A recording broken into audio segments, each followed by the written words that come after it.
komponen penting dari retorika. Jadi menurut Aristoteles ada yang namanya ethos. Nah, itu apa seorang public speaker bisa membawa acara atau mengendalikan suasana pembicaraan dengan baik, bahkan bisa membawa materi yang sifatnya persuasif atau ajakan. Jadi, apa sih definisi retorika? Apakah retorika punya komponen penting? Dan apa itu retorika? Retorika adalah seni berbicara dan menulis dengan maksud untuk mempengaruhi, meyakinkan, atau menghibur audiens. Oke, dari video tersebut apakah kalian sudah memahami bagaimana itu retorika komunikasi? Alhamdulillah Bu, paham. Paham Bu. Oke, jadi dari teori retorika tersebut ada 3 poin yang Ibu cantumkan tadi. Apakah ada yang masih memahami atau apakah kalian masih ingat dari video itu? Ibu cantumkan 3 poin penting dari retorika tersebut. Siap, paham. Oke. Yang dimana memang di dalam retorika itu ada 3 yang saya dengarkan tadi. Yang pertama ada ethos, ada pathos, sama ada logos. Cuman 3 itu saja yang jadi poin.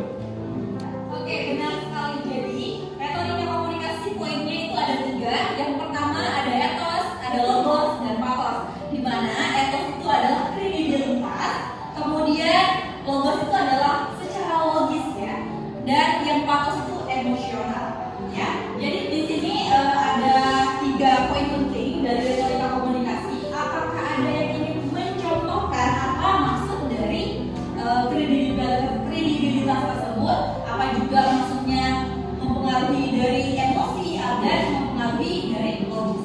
Oke, anak-anak siapa yang ingin memberikan contoh dari 3 poin tersebut? Jadi ethos itu Bu, sebuah seni untuk cara meyakinkan seorang melalui kredibilitas atau reputasi seorang pembicara tersebut Bu. Jadi contohnya di sini adalah seorang dokter yang mengatakan kepada pasiennya untuk meminum sebuah obat selama 3 kali sehari. Kemudian untuk meyakinkan seorang pasien tersebut, sang dokter berbicara terkait dengan pengalamannya yang sudah menangani pasien selama bertahun-tahun atau misalkan puluhan tahun dan lain sebagainya, demi untuk meyakinkan seorang pasien tersebut gitu. Dan contohnya juga seorang guru yang menyampaikan materi tentang pendidikan, karena dia sudah melakukan pendidikan atau menjadi seorang guru itu selama bertahun-tahun juga Bu. Intinya di ethos itu Bu, berbicara terkait dengan pengalaman seorang pembicara itu sehingga sang pendengar itu bisa yakin terhadap apa yang dia sampaikan Bu. Oke, benar sekali untuk Hakiki ya teman-teman. Jadi saudara Hakiki sudah memperhatikan video tersebut bahwa ethos itu adalah kredibilitas seperti yang tadi, bahwa kepercayaan terhadap yang akan membawa suatu komunikasi tersebut. Oke, kemudian yang kedua ada logos. Ada yang ingin mencontohkan apa itu logos? Oke, baik, logos itu yang dimana memang logos berbicara terkait dengan bagaimana kemudian seseorang pembicara harus berbicara terkait dengan fakta yang ada. Contohnya bisa kita di hutan ya, yang dimana orang mengatakan bahwa hutan itu adalah sumber oksigen. Tatkala orang mengatakan bahwa tatkala Anda hari ini memotong pohon, maka itu akan mengurangi oksigen itu sendiri. Mungkin itu Bu. Oke, baik. Berarti kalian sudah memahami ya ada 3 poin tersebut. Tinggal satu, ada yang mau menjelaskan bahwa pengertian dari pathos tersebut. Dari cewek mungkin salah satunya nanti dijelaskan apa sih contoh dari pathos tersebut ya. Boleh yang cewek? Boleh Bu. Oke, saya Bu. Kan di sini pathos itu adalah cara untuk bagaimana seorang itu dapat menyentuh hati perasaan audiensnya. Nah, yang dapat saya ambil contoh itu dari iklan video korban bencana, di mana di sana bagaimana diterangkan penderitaan masyarakatnya yang mengalami korban bencana, sehingga orang yang melihat video tersebut dapat bersimpati, dapat tergerak hatinya untuk ikut melakukan donasi serta menyumbang atau membantu korban bencana tersebut. Oke, mari tepuk tangan untuk kalian.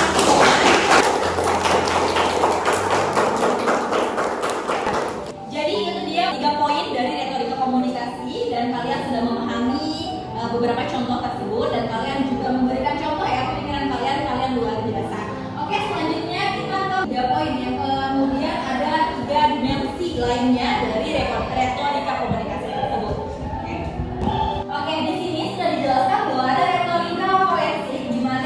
jenis pertama ini membahas yang ada hubungannya sama kapan kalian bisa berbicara atau orang merasa bersalah atau enggak. Misalnya kalau kalian berbicara itu lebih mengungkapkan ke emosi ya, yang seperti dijelaskan sama teman-teman tadi. Kemudian ada retorika evidenti dan ada retorika bibliografis. Sudah bisa dilihat dari poin yang ibu kasih ya. Yang etos, patos, dan logos itu tadi ya. Jadi kalau retorika komunikasi itu sebenarnya jadi pemahaman kita bahwa bagaimana sih cara kita berbahasa, bagaimana sih bahasa yang kita gunakan, kemudian di mana tempatnya kita harus sesuaikan. Jadi kan kalau kita mempelajari tentang retorika komunikasi ini, kita bakal menarik audiens itu akan hadir di komunikasi kita, ya itu maksudnya.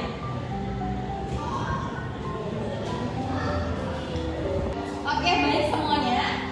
Dari media tersebut sekarang apakah ada yang ingin dipertanyakan? Boleh yang ingin bertanya angkat tangan, nanti ibu atau kita semua menjawab pertanyaan tersebut ya. Saya ingin bertanya. Pertanyaan saya itu, apakah retorika ini bisa berhubungan dengan psikologi komunikasi? Baik, pertanyaan yang bagus sekali ya. Retorika apakah bisa termasuk atau bisa berkaitan dengan psikologi komunikasi? Sebelum ibu menjelaskan, apakah kalian ada yang ingin mengkritik atau memberi pendapat tentang retorika tersebut masuk nggak ke psikologi? Bu, izin menjawab pertanyaan dari teman saya. Bu, jadi kalau kita berbicara terkait dengan apa hubungan antara retorika dan psikologi komunikasi, tentu saja sangat berkaitan erat. Karena di mana yang saya dengar tadi di poin yang keberapa tadi ada namanya pathos itu. Jadi pathos itu adalah cara untuk meyakinkan seseorang melalui emosi ataupun pengalaman batin. Nah, jadi seperti yang dicontohkan tadi, misalkan seseorang itu membuat iklan bencana yang membuat hati seseorang itu terketuk ataupun rasa empati terhadap korban-korban bencana tersebut. Oke, benar sekali. Terima kasih Hakiki atas pemahamannya. Mungkin ada yang lain lagi? Yang lebih panjang nanti kita bertolak belakang dengan kami. Ya, Saya tambahkan. Ya. Ayo.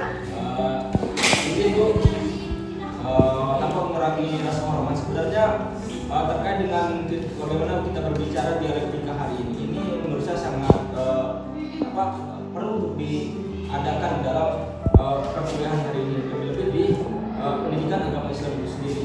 Dan dimana saya lihat ini cukup menarik dikarenakan memang tatkala kita sudah selesai dari dunia pendidikan, artinya kita mampu untuk gaya berbicara itu sudah mulai tertata, mulai dari tapi memang kita menjadi mahasiswa hari ini.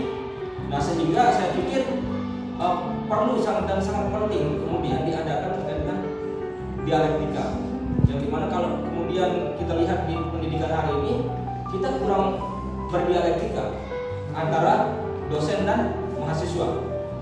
Nah, yang dimana memang yang terlihat yang lebih banyak berdialektika itu dosen saja tanpa melibatkan mahasiswa itu sendiri. Nah, sehingga penting kemudian itu diajarkan kepada kami sebagai mahasiswa itu sendiri, bagaimana kemudian berdialektika itu dari di dalam berdialektika untuk retorika itu sendiri. Begini Bu, izin sebelumnya. Jadi setelah kita belajar terkait dengan materi retorika ini, jadi saya berpikir bagaimana seandainya seorang memanfaatkan ilmu retorika ini terkait sepertinya hal seorang yang penjual obat yang memengaruhi pembeli-pembeli dengan cara menggunakan teknik retorika tadi seperti etos, pathos, logos itu untuk menarik konsumen lebih dulu, seperti bentuknya penipuan dan lain-lain Bu. Jadi mungkin ada teman-teman yang bisa menjawab atau ibu sendiri. Izin Bu, memang seperti yang disampaikan teman saya tadi, ini adalah satu hal yang paling fundamentalis saya pikir terkait dengan retorika. Nah, berbicara terkait dengan retorika, kita melihat bagaimana kemudian Plato, ya kan, Aristoteles, terkait dengan buku-buku yang ditampilkan hari ini yang beredar di media sosial dan lain sebagainya. Itu kalau kemudian kita baca itu sangat mendorong kita sebagai mahasiswa untuk bagaimana berretorika yang baik dan benar, sehingga perlu adanya itu. Oke.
negatif. Sebetulnya kalau berbicara tentang ilmu pengetahuan bukan hanya tentang ilmu retorika.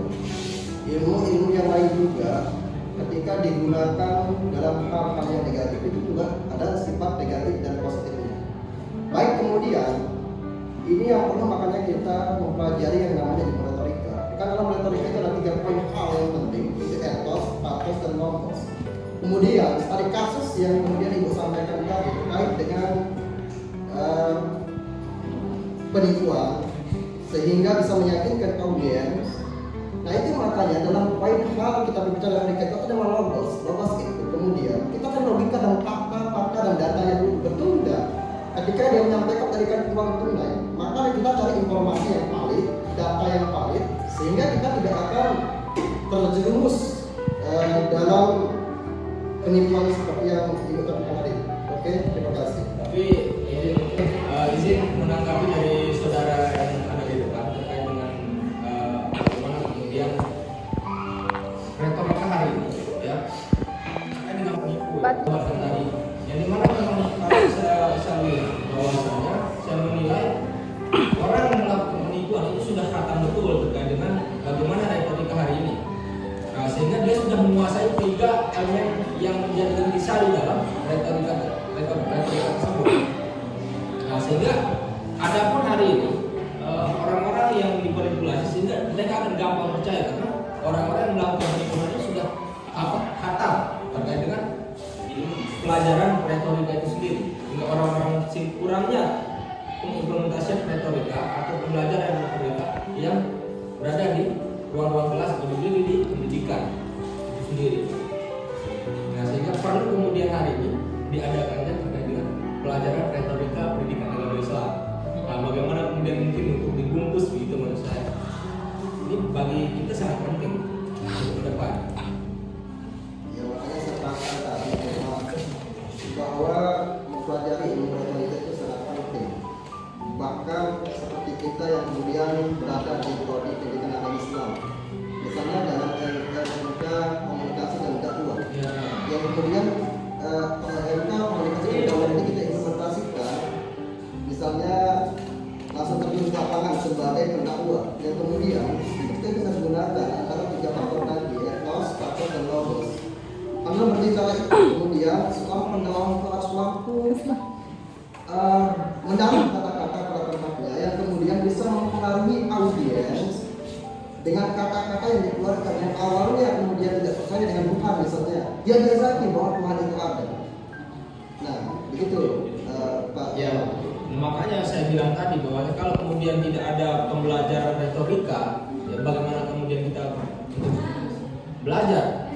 Dari mana akan kita belajar? Dari mana kita akan mulai? Artinya kalau kemudian hari ini jual obat saja, kalau dia tidak memiliki 3 hal tersebut yang tadi itu yang menjadi intisari dalam retorika, ya, mereka tidak akan menguasai bagaimana kemudian cara jual obat yang baik, bagaimana untuk memberikan kepercayaan kepada orang, bagaimana kemudian pas mereka masuk untuk memberikan bahwa obat ini memberikan dampak yang signifikan untuk kesehatan dan lain sebagainya. Artinya 3 hal tersebut harus dikuasai oleh jual obat tersebut. Kalau kemudian tidak ada itu, ya percuma saja dia jual obat akan mendapatkan capeknya saja. Itu maksud saya Bang. Sehingga perlu kemudian hari ini ada pelajaran yang namanya retorika, bagaimana untuk gaya berbicara. Ya, kita mulai dari ya bangku-bangku perkuliahan atau pendidikan itu sendiri, Bang. Kita mulai belajar